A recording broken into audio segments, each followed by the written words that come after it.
record.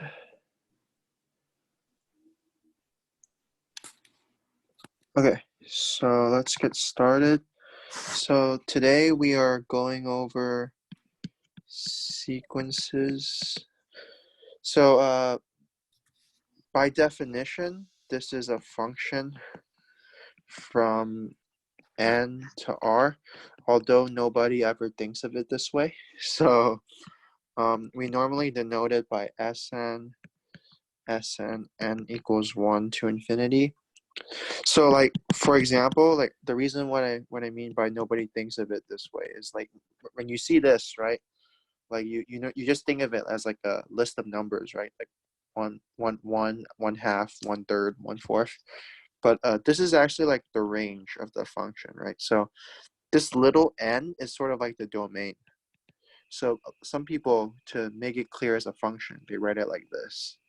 So like, for example, like the correct definition would be like, though this Sn is the function that takes 1 to 1 over 1, 2 to 1 over 2, 3 to 1 over 3, and so on and so forth, right?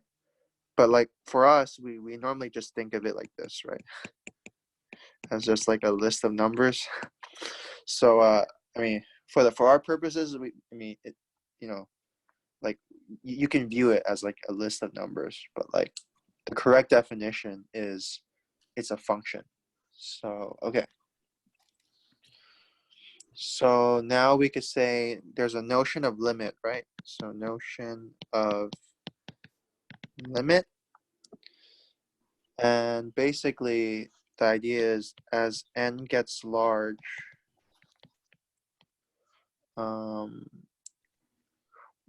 what does Sn go to? Right? That's pretty much the question, right? So the example is, hopefully you all know 1 over n goes to 0, right? So it's as n gets large, 1 over n gets close to 0. But you see, like when I write this, the issue becomes there are two words that cause an issue. It's, I mean, I guess more, but like two phrases: gets large and gets close, right? So you know, your definition of close could be different from my definition of close, right? Like maybe you think like 0.1 is close to 0, but I think 0.01 is close to 0. So we need a mathematical definition for what close means and what large means, right? Because for you, like a large number might not be a large number for me. So basically that's the idea of this like epsilon thing. So this epsilon thing basically tells you, you know, the correct what we is like a convention, like what we mean by get close and what we mean by get large. So okay, so let me just write if Sn goes to a number S, we say Sn converges to S. Okay, so let's define what we mean by converge, right? So a sequence, like define it mathematically, I mean, a sequence Sn of real numbers is said to converge to a real number S if and only if for all epsilon bigger than 0, there exists n. So when I write n, it belongs to the natural numbers, such that for n bigger than or equal to n, Sn minus S is less than epsilon. So this is like the Sn close to S part, right? The close to, and this is the n gets large part, right? So if you think about this definition should make sense, right? It means you should think of epsilon as really small, right? Because if epsilon is big, it's really easy for, you know, if I give you a number, it's very easy for your number to be like smaller than a big one compared to smaller than a small one. So you should think of epsilon as like some really small number, right? So it's saying like no matter what like little ball I choose around S, so like, you know, if I go far enough out in my sequence, so n is like the starting point. So if I go far enough out all the way up to capital N, every term afterwards, because it's n bigger than or equal to n, will be in my epsilon ball, right? So basically it's saying this thing is just means Sn is in, you know, S minus epsilon, S plus epsilon, right? It's in that epsilon ball. So like no matter how, like, so if you think of epsilon as small, as a really small number, it's like a really small interval surrounding S, right? So it's saying no matter what small interval you choose, I could find a n such that past that capital N, all my terms lie in that interval. So that's what it means to converge. Okay, so and then we write for shorthand notation, right? This. And then obviously a sequence that doesn't converge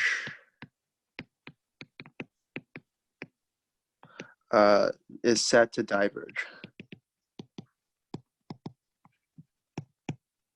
Yeah. I say converge to a real number because that's how we wrote it.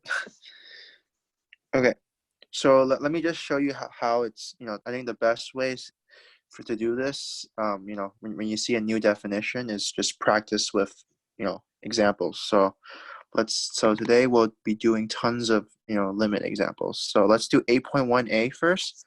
Prove, okay, so when the book writes lim, the bottom has n goes to infinity. Yeah, so that's sort of assumed. So 8.1a, prove limit n goes to infinity over n is 0. So let's write out what we need to show, right? We need to show for all epsilon bigger than 0, there exists capital N in n, such that for n bigger than or equal to n. So what is my Sn in this case? This is my Sn, right? And this is my S, right? Because I mean, you just match it. So this is, so I mean, minus 0 is Sn minus S, so minus 0 doesn't really contribute anything. So all we have to do is show this is less than epsilon, right? So what you're going to see is this thing. So let's let epsilon be bigger than 0. Then so basically someone hands you an epsilon. It's your job to find what capital N is. So here, what we're going to see is this is just, in fact, it's not even less than or equal to, it's equal to just 1 over n, right? Because -1 to the n is what? It's negative, it's like -1 to the 1, -1 squared. No matter what, it's either -1 or 1, right? And absolute value just turns all the -1s to 1s. So you see that this is just 1 over n. So I need to choose the n large enough, right? Capital N, such that for any n bigger than or equal to capital N, this thing is smaller than epsilon. So how should I choose n, right? So choose n. So 1 over n is less than epsilon. So note that this is not, you know, I mean, for me it's obvious, but let me just go over, you know, formally why you could choose this. So you could do two things. So I guess method 1 in this case, epsilon's bigger than 0. So you can consider this by density of rationals. There exists P over Q reduced such that, you know, 0 less than P over Q less than epsilon. Then, you know, then this is certainly true, right? I mean, P is at most, the smallest it could be is 1. And here, you just let Q be N, right? So that's method 1. So basically, I'm justifying why such an N exists. Method 2 is the one I like better, is Archimedean property. So you make sure you're very familiar with this, right? So again, let me state the property. Given A bigger than 0, B bigger than 0, there exists positive integer N such that NA is bigger than B, right? So here, I'm taking my A to be epsilon, my B to be 1. So Archimedean property says there exists capital N such that NA, right? So N epsilon is bigger than 1. And if you divide out by N, this basically means epsilon's bigger than 1 over N, right? So we get this, right? So whichever way you want to, show it. So now, so again, choose N, so 1 over N is less than epsilon. Then for N greater than or equal to N, we have that from the calculation above, right? We had this.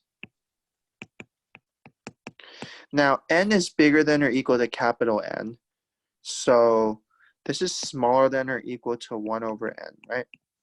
In fact, I can get rid of the absolute value now, but because the N is bigger than or equal to capital N, so I have a smaller denominator. Excuse me. Yes? I believe the smaller n is bigger than the big N. It should not bigger or equal to N, right? I mean, it depends how you write your definition, I guess. So for me, it's bigger than equal to. I guess for the book, they write bigger than. I mean, it doesn't matter because if it's bigger than, then you just let N be N plus 1. Oh, okay. Okay. Yeah. And yeah, so some books do like less than or equal to epsilon as well. Like it doesn't matter, right? So because if it's less than or equal to epsilon, then you just let epsilon be like epsilon over 2 or something. Yeah. Okay. So, yeah. So if your definition is like less than, then just choose like if it's bigger than, then just do like N plus 1 or something. The argument is the same. So here we get that this is true and this is less than epsilon, right? Because I gave 2 proofs where that's true. So yeah. Okay, so that's the first example. Don't worry, we'll be doing a lot more. So let's do part C, yeah? So limit n goes to infinity, 2n minus 1 over 3n plus 2 is 2/3. So C.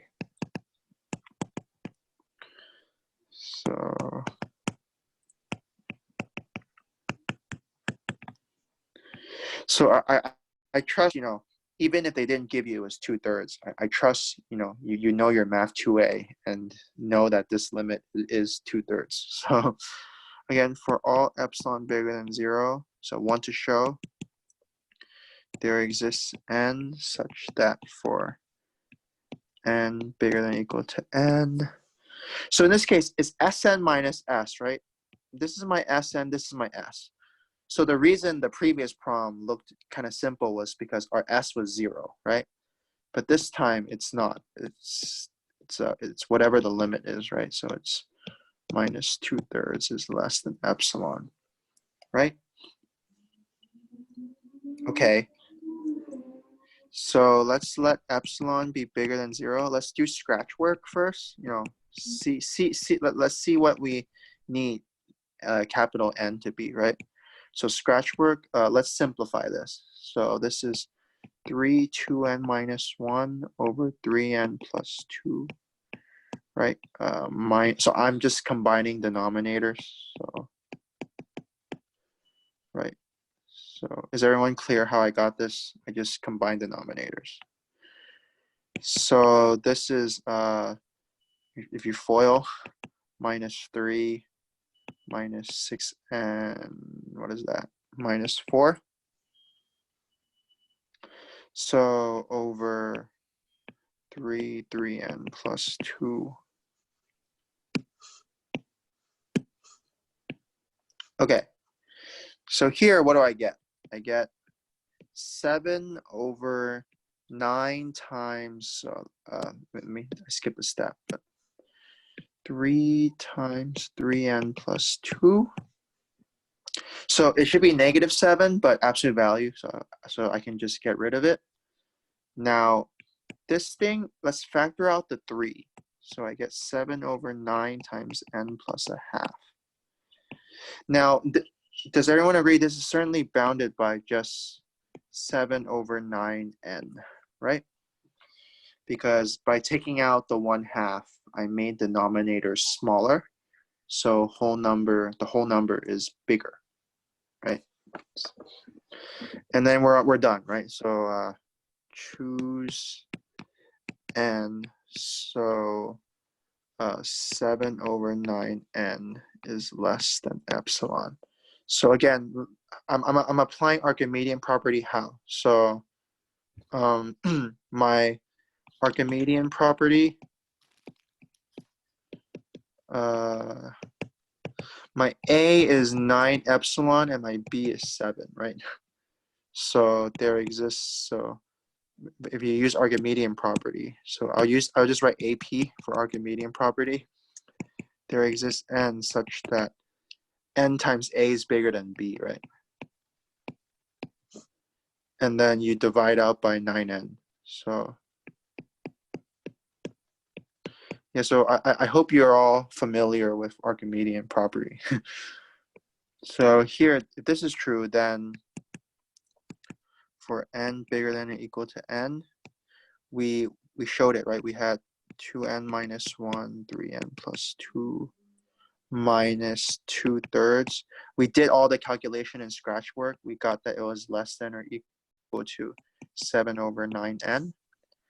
And since n is bigger than or equal to capital N, this is less than or equal to 7 over 9 capital N, which is less than epsilon. So we are done. Yeah. The proof is, the proof in general is, you do the Scratch work and figure out what capital N should be. So, okay. Any questions so far? Okay. So right now I will, let's do something more proof-based, I guess. So 8.5, let's do part B. Yeah, part A, I'm pretty sure you all know. I'm sure you've all heard of squeeze theorem, right? So let's do part B. Okay. So 8.5b, Sn, Tn are sequences such that Sn is bounded by Tn for all n and limit Tn goes to 0. We need to prove limit Sn goes to is 0. So let me just write that out. 8.5b. So Sn, Tn sequences such that Sn less than or equal to Tn for all n, and we have that limit n goes to infinity, Tn is 0. And we want to prove limit n goes to infinity, Sn is 0. So this intuitively makes sense, right? Because if Sn is less than Tn and Tn goes to 0, well, if you're smaller and you're positive, you're going to go to 0, right? So that's the idea. So Sn is not positive, but at least it's like the absolute value is bounded. So if you think of Sn as being positive, that hopefully this makes sense. Okay, so again, let's see what we know, right? So we want to show, what does this mean in epsilon definition? For all epsilon bigger than 0, there exists n such that for n bigger than or equal to n, Sn, my S is 0, right? So it just means this, right? It just means Sn is less than epsilon, right? So I want to show this. Now, what do I know? I know I have, so since I use epsilon, I'll use epsilon 1 here.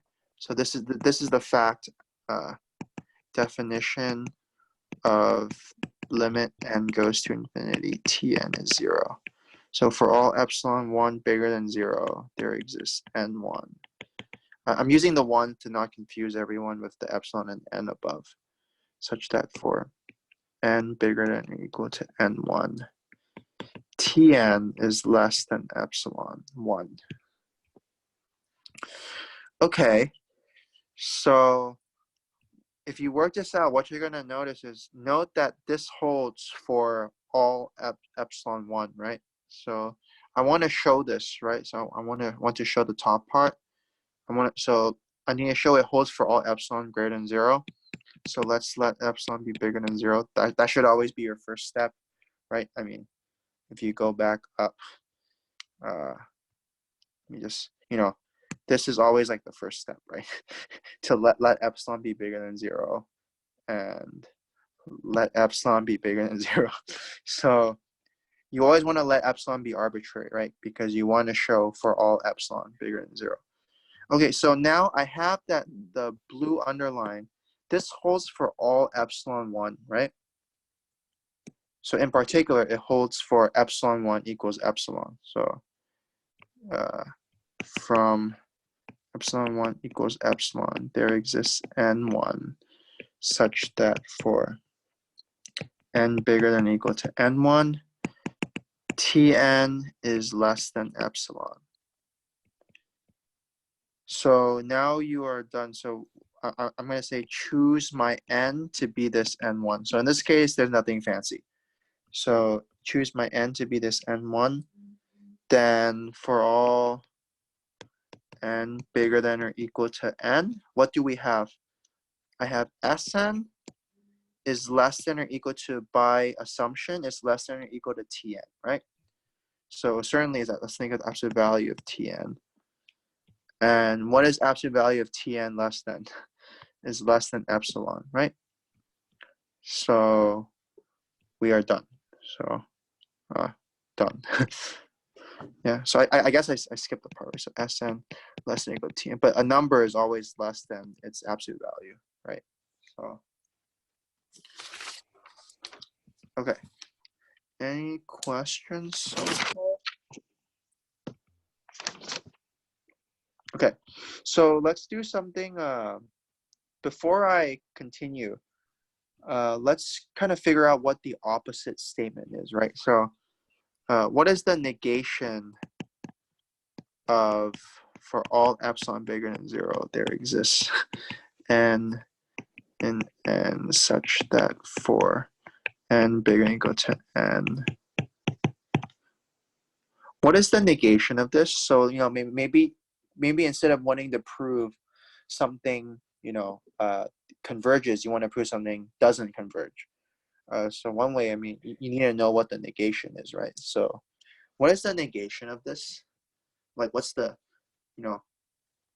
if this statement is P, what is not P? How do you write not P?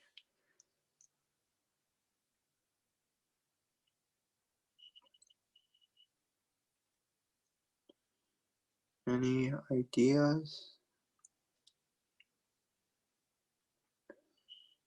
So the negation is, it's very simple. If you see a for all, you change to there exists. And if you see it there exists, you change to for all. And then you negate. So there exists epsilon bigger than 0, such that for all n in n, this is for all n bigger than or equal to n, right? So there exists n bigger than or equal to n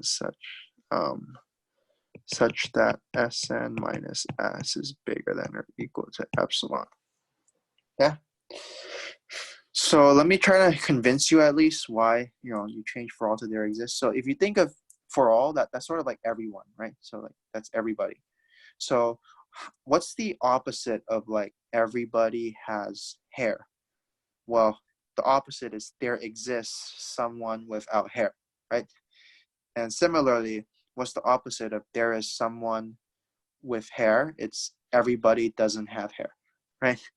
So the negation of, you can see the negation of like everybody is there exists somebody, right? Something like that. So hopefully that convinces you that this is the correct negation. I have a question. Yeah, Why do we only change the last inequality? I didn't only change. I also changed like all the for alls to there exists. Yeah, but I'm just curious as to like for the inequalities, we only change direction for the last inequality that appears. Well, I mean, what's the opposite of this? It's this, right? I'm just taking the opposite, right? Like the negation. What's the negation of this statement? It's that, right? So are you like taking the opposite of every single phrase? Yeah, pretty much. Yeah, you could think of it that way. Yeah. So, I mean, yeah, I mean, I guess it takes, I guess you should think of like what these statements mean, and hopefully you'll be convinced that this is true. Yeah. So, but this is the case. So, and in general, if you want to negate statements like these, it's exactly like this. You change for all to there exists, and then you negate the statement, right? Because like this, if you think about it, like like such that there exists and greater than such that yeah. So what's the opposite of like Sn minus S is less than epsilon? It's you're bigger than or equal to epsilon, right? So okay. So let's just do an example, right? I think that's the best. In fact, this one, so if you can either do this or you could assume by contradiction it converges. Yeah, if you don't like this statement, you could also do by contradiction, right? So an example, if you want to do by contradiction, assume there exists number m such that limit n goes to infinity. Yeah. So here we need to get a contradiction. So obviously you all know that this limit doesn't exist, right? Because n goes to infinity, but it keeps oscillating from like a really huge like positive number to a really huge negative number, right? Because of the negative 1 to the n. So this limit doesn't exist, right? So if we then if we assume it converges, then for all epsilon bigger than 0, there exists n such that for n bigger than or equal to n, this is true, right? Okay, so this is nice because, again, how are we going to get a contradiction? We just need to show this doesn't hold for one particular epsilon, right? Because if we assume it converges, so by definition, this is what this statement means. So to show it's not true, I just need to find one epsilon where the statement doesn't hold, right? So let's let epsilon be 1, right? So again, so I need to show that basically then there exists n such that for n bigger than or equal to n, because it converges, we assume that it converges, this thing is less than 1. Now you see this is an issue, right? Because we're going to get a contradiction here, because negative 1 to the n times n, if you consider like even powers of negative 1, this thing will be really, really, really huge, right? It can get as huge as we want. So the idea is, okay, let's choose n. So let's choose n to be, I will just say integer part of, let me write it this way.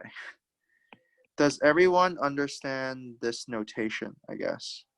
The integer part of a number, the floor of a number. So this is the lower, and the reason I'm doing this is so you can see that the idea is without this negative 1 to the n, I can just let n be, I could just say, okay, for n bigger than or equal to m plus 1, right? This is certainly not true, right? Because m plus 1 minus m is already 1. So any number bigger will have difference you know, bigger than 1 already, right? So we'll get a contradiction that way. But the problem is the n you choose, you know, it should be, you know, a natural number, right? So so basically, but okay, so let's continue. So this thing is, for example, floor of 3.5 is 3. Floor of like 4.1 is 4, yeah? So it's the biggest integer that is smaller than that number. Yeah, so for n, and we're gonna see for n bigger than or equal to n, this thing plus 2 minus m is at most what? What is this at most? So, I mean, at least, I guess. So, how much can these two differ by? So, if you think of m as like 3.5, right? And floor of m is 3, the difference is like 0.5, right? So, like, what's the biggest difference this can be?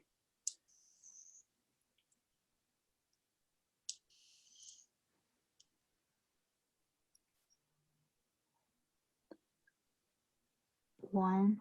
1, yeah? So this is at least, so this thing is the highest number this can be is like -1. In fact, it's strictly less than -1, but this is at least 1, right? Because I'm adding 2. So that's why I chose +2 here. But if you work it out, you're gonna get this, right? N minus m. So let me recall that from everybody that there's something called reverse triangle inequality. I think you proved it in your homework, or I proved it in discussion. So here's a time where we use it. So this thing is bigger than or equal to this, and absolute value of -1 to the n times n is just n, right? Because absolute value gets rid of the -1s. And now this thing is, well, what is, if n is bigger than this thing is just, you know, +2, right? Minus absolute value of m, right? Sorry, I need absolute value here. Yeah, there we go. Okay. So, and then this thing is at least 1, right? So it's bigger than 1. So here, what we're gonna see is, I don't care what this n is, right? I mean, let me choose n and 1, right? So we assume this thing converged. So in particular, it converges for epsilon equals to 1. So because since it converges for epsilon equals to 1, there's some n such that this is true, right? For anything past this number. But we just found out that everything past, you know, this number is bigger than 1. So this part can't be true, right? I can't be smaller than 1 here. So I guess contradiction.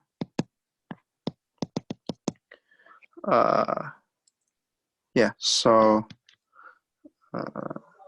Sn diverges. So note the issue here is I do need this m, yeah, because if you assume it converges, you can't say it converges to 0 or it converges to 1. You know, like converge just means it goes to a number, and we don't know what that number is, so it's some arbitrary number. So that's why I let it be m. Yeah, you can't choose what it converges to, right? So okay, so let me review. Let me just quickly review how triangle inequality works, right? So again, just really quickly, just so you're all convinced about this top argument. This thing is less than this, right? If I use triangle, well, what happened? So minus b plus b. So this thing by triangle inequality, so this is the actual triangle inequality, it's a minus b plus b, right? So I get absolute value of a minus absolute value of b is less than or equal to this thing. And then similarly, this is plus a minus a, or I always mix this up. So minus a plus a is less than or equal to b minus a plus absolute value of a, right? Now, if I move the a to the other side, I get this, right? Is less than or equal to, the absolute value of b minus a is just a minus b.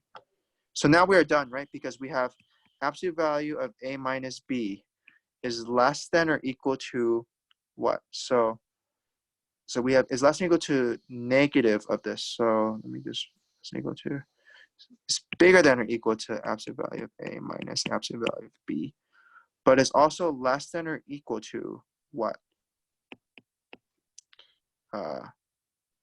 Whoa, hold on. What did I do wrong? Sorry, no. What am I doing? So this thing means this, right? Sorry. If I multiply by a negative sign, so multiply by -1, then we get this, right? We get the absolute value of a minus absolute value of b is bigger than negative a minus b, but it's less than or equal to a minus b, right? And basically, if you have a number, I think this was on your homework, if this is true, if and only if, yeah, I think this was on your homework.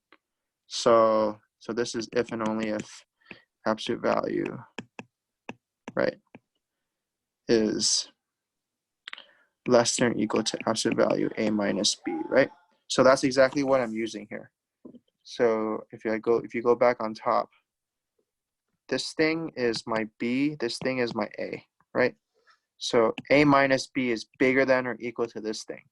So it's bigger than or equal to this. Okay. Yeah, so okay, let's move on. So 8.10. Yeah, let's do the last one. So Sn converges and assume limit Sn is bigger than a. Prove there exists some n such that n is bigger than n implies Sn bigger than a. Yeah, so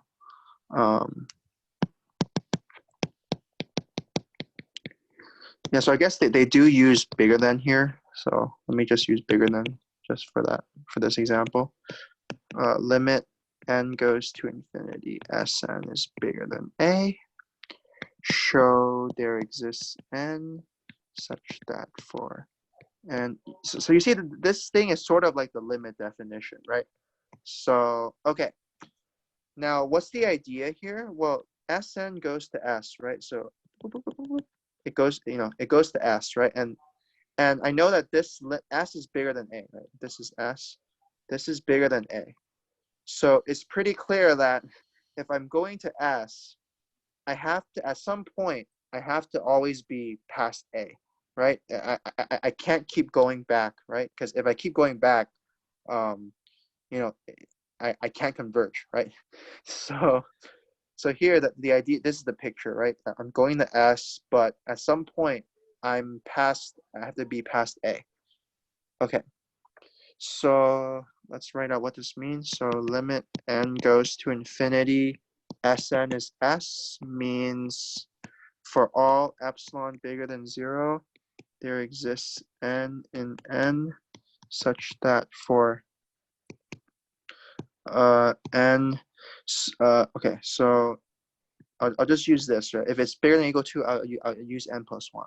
So Sn minus S is less than epsilon, right? So what's the idea? How do we, get our points passed? Well, there's a midpoint here, right? So if you look here, there's a midpoint. What is this midpoint? This is S minus A over 2, right? This is the midpoint. So I could choose my epsilon ball right here. This will be my epsilon ball. And I know from this convergence, all my points lie in here. So we will get a, so that way all our points will be bigger than A, right? So the idea is we are going to let epsilon be that midpoint. So it doesn't have to be a midpoint as long as it's some point between A and S. You will be fine. So again, this holds for all epsilon. So in particular, it holds for epsilon equals s minus a over 2. So there exists n such that for n bigger than n, Sn minus s is less than s minus a over 2. Now, what does this mean? This means Sn minus s is less than this, but also bigger than this, right? Bigger than the negation.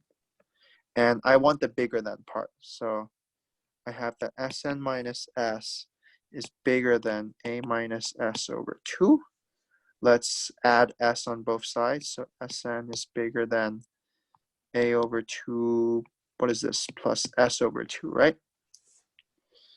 But this is certainly bigger than, we're assuming s is bigger than a, right? So assume s bigger than a. So the assumption is right here, right? Right here, we assume the limit's bigger than a, right? And s is the limit. So here, since s is bigger than a, this is bigger than a over 2 plus a over 2, right? So Sn is bigger than a, right? And then we're done. So yeah, so if you basically, well, yeah, we are done. Any questions about this?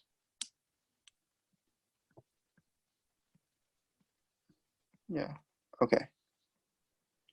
So I just want to quickly go over the, what was it? The idea of, yes. So I just want to go over the idea that limits, so I guess here, one thing is if, I guess if you're doing your homework, different values of n could give answer, right? Different values of n can be right. Yeah, that there's no specific one value. So for example, if for epsilon equals 1, suppose you did, suppose your friend did something correctly, right? So there exists n1 such that for n greater than or equal to n1, Sn minus s is less than 1, right? Suppose your friend showed this. And suppose for you, you found your n is n1 plus 1. Yeah? This is still true, right? Because if this held, then if your friend proved that this held, for you, it'll certainly hold, right? Because for you, right, like there exists n2 such that for n bigger than or equal to n2, which is n1 plus 1.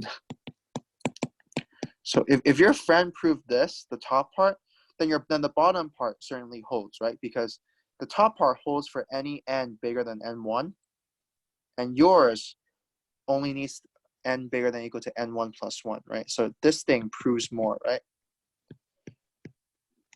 Because yeah, so you see that different choices. If you showed that it holds for one particular n, it'll hold for like n plus 1, n plus 2, n plus 3, n plus 4, right? Because you're only getting bigger. And that also sort of, this n, let me just say one more thing. This n bigger than or equal to n thing sort of implies that limit doesn't care about finite terms, right? Because the terms here, there's only finitely many, right? There's 1, 2, all the way up to n, right? But the n bigger than or equal to n thing has infinitely many terms, right?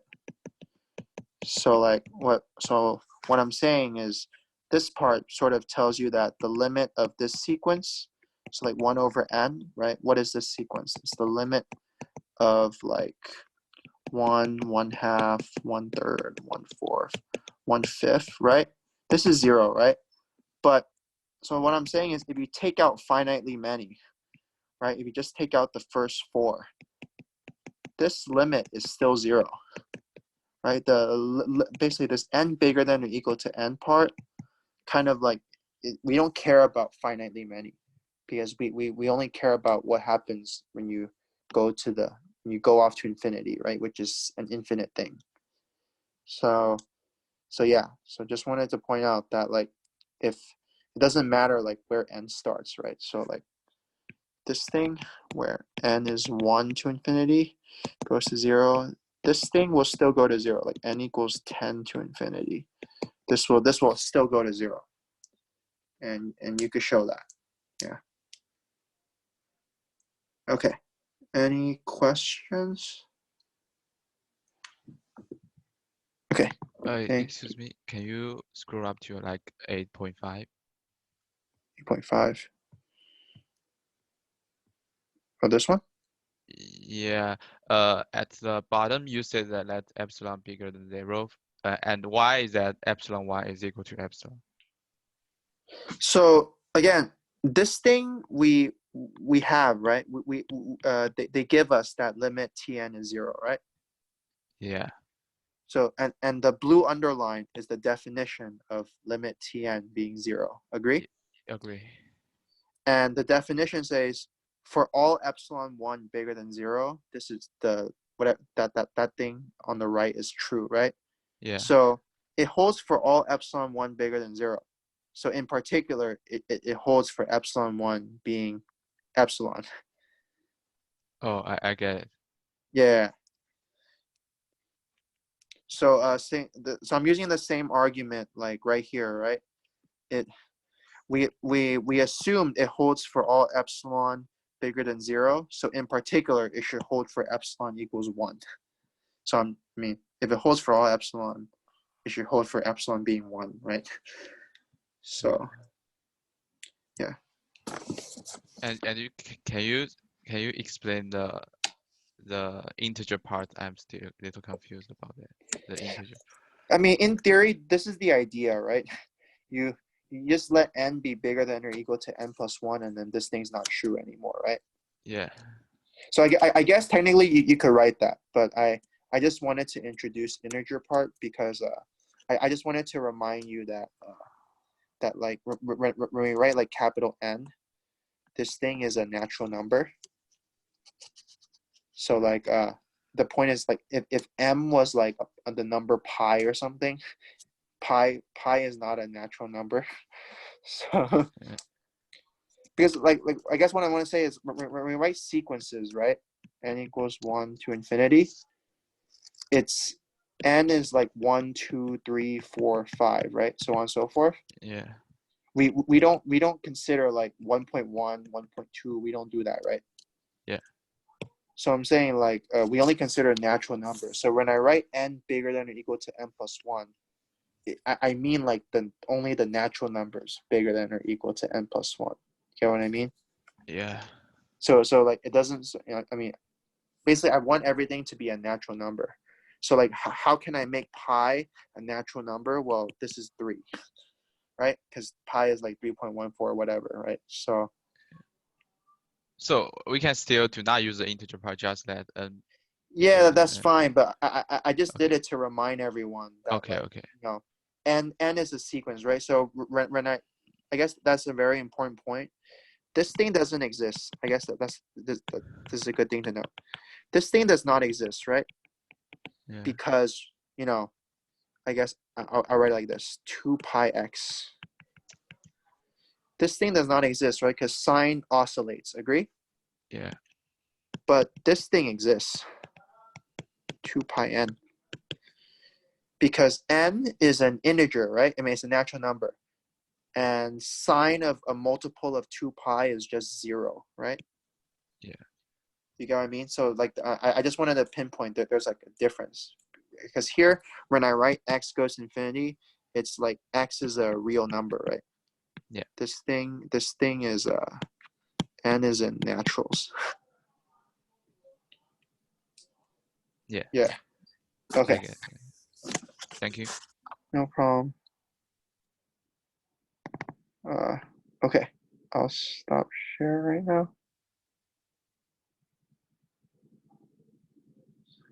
uh,